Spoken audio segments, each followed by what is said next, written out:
Hey guys, football has another interesting way of disappointing you every single time that you watch it. Today, there is another way to disappoint us, not in one way because we lost. Of course, that's a disappointment. But it's a disappointment in so many ways that, it's very hard to express. We lost the game today. Atletico Bilbao not only won the game because they scored more goals than us, but because they won the game because they deserved to.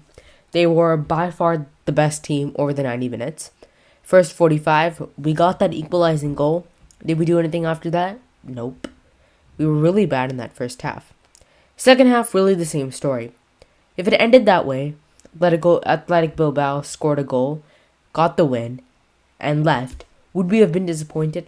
Of course, common sense. Of course, we would have been disappointed. But it wasn't just that. We lost two of our most important players this season to an injury, another injury. And it honestly comes to a question where, what is happening in this team's backroom staff? Because how many injuries is this team going to get? And it comes to a certain point where injuries, it happens in football. Everyone knows that. But we've had so many injuries and we've changed a whole new backroom staff.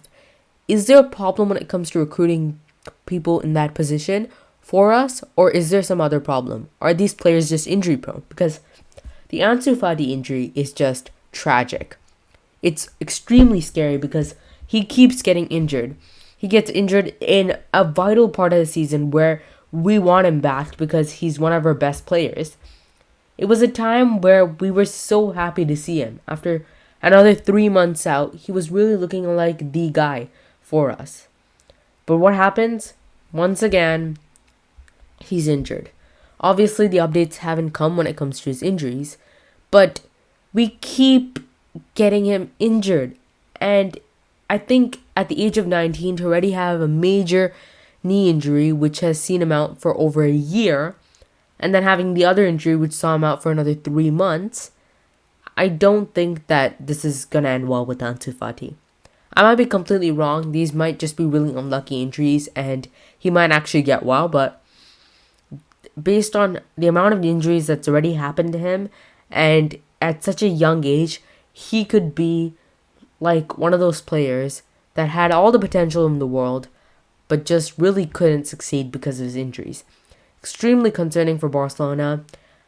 This is not something that I don't think ANSU Fati is a player that we can count on. Not because he's not reliable. When he plays, he has a stat where he scores a goal every 84 minutes. That's only third after Haaland and Lewandowski. He is very reliable when he plays. I know 100% that when he's fit, he can definitely fill that void that a lot of the number 10s in Barcelona struggle to fill. He's an exceptional player. But the amount of injuries, along with the fact that it's that same area that's affected, this is not a good situation for Football Club Barcelona. On the other hand, Pedri injury is just straight up unlucky.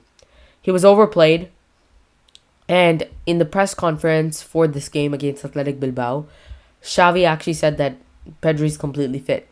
And everyone was really confident when we heard this because we all knew the fact that Pedri is essential to us as a team.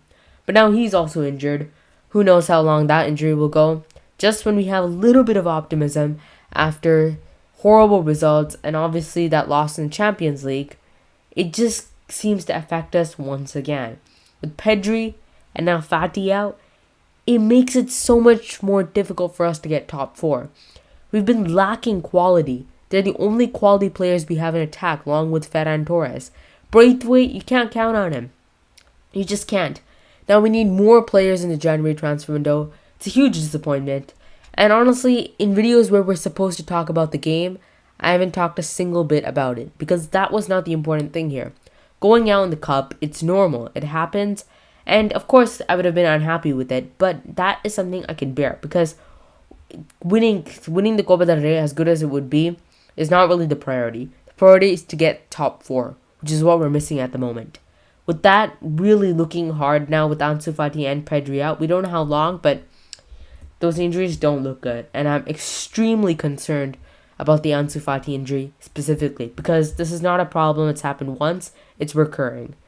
And the amount of injuries he's had, this is not a good road for him. So the only thing we can do is hope for the best. Hopefully Ansu Fati's injury is maybe just a cramp or something extremely light. But if it keeps hurting that same place where he's had problems, then it's a huge concern. In terms of Pedri, well, you've got to also hope that he doesn't have much of an injury. And it's just the fact that he's been played a long period, almost a full 90, after coming back from an injury in his second game. So that's also the concerning part. But overall, pretty disappointing result. But more disappointing than that are the injuries. And let's just hope for the best as a football club.